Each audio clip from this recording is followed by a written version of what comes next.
नमस्कार, फटाफट बुलेटिन में आप सभी का बहुत बहुत स्वागत है और मैं हूं आपके साथ नेहा रेड्डी। चलिए शुरू करते हैं देश दुनिया की बड़ी खबरें फटाफट अंदाज में। कोरोना काल में बिहार विधानसभा के चुनाव की तारीखों का ऐलान। विधानसभा की 243 सीटों पर 3 चरणों में 28 अक्टूबर और 3 और 7 नवंबर को होगी वोटिंग।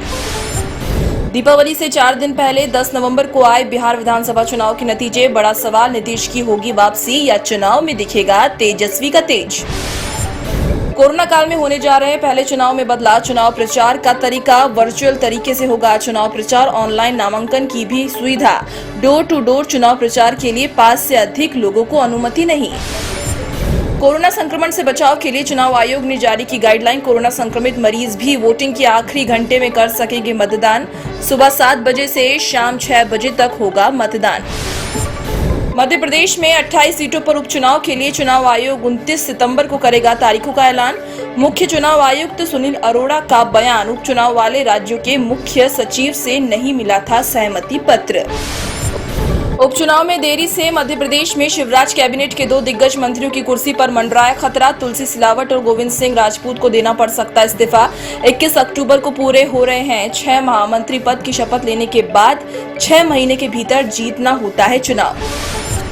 खादी पहनने से पहले विवादों में घिरे बिहार के पूर्व डीजीपी गुप्तेश्वर पांडे, सिंगर दीपक ठाकुर के रॉबिनहुड बिहार वाले वीडियो पर मचा बवाल। इंडियन पुलिस फाउंडेशन ने जताई आपत्ति।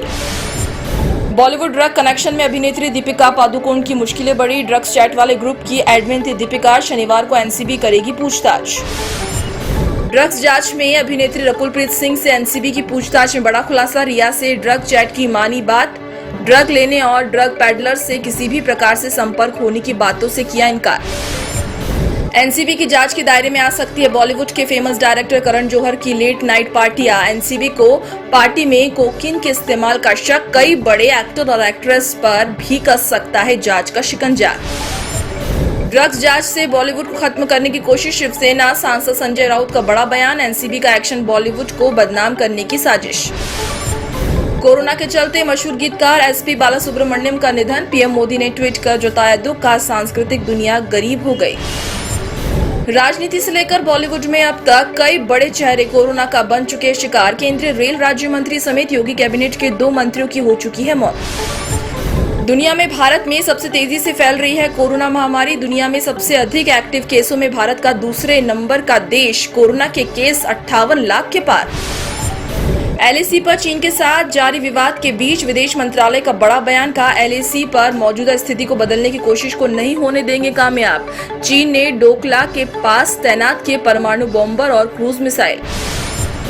मोदी सरकार के नए कृषि बिल के विरोध में किसानों के 1 दिन के भारत बंद का कई राज्यों में दिखा असर। पंजाब में पटरियों पर किसानों ने डाला डेरा। रेल यातायात हुआ प्रभावित। पश्चिमी उत्तर प्रदेश में भी सड़क पर उतरे किसान।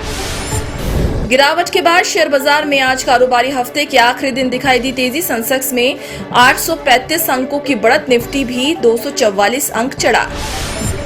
बिहार में विधानसभा चुनाव की घोषणा पर शिवसेना नेता संजय राउत का सवाल, क्या कोरोना महामारी समाप्त हो गई है?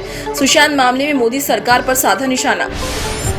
प्रसिद्ध गायक एसपी बालासुब्रमण्यम के निधन पर बॉलीवुड में शोक की लहर। लता मंगेशकर ने श्रद्धांजलि देते हुए कहा कि मैं उनके स्वर्गवास की खबर सुनकर मैं व्यथित हूँ।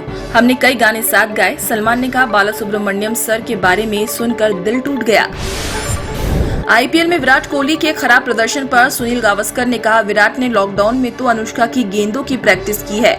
अनुष्का शर्मा ने पूछा, मिस्टर सुनील गावस्कर, आपने पति के खेल के लिए उसकी पत्नी को जिम्मेदार क्यों ठहराया? कब मुझे क्रिकेट में घसीटना बंद किया जाएगा? फटाफट बुलेटिन में फिलहाल इतना ही। देश दुनिया की अन्य बड़ी खबरों को जानने के लिए आप सबसे पहले विजिट कीजिए webdunia.com पर और इसी के साथ दीजिए इजाजत। नमस्कार।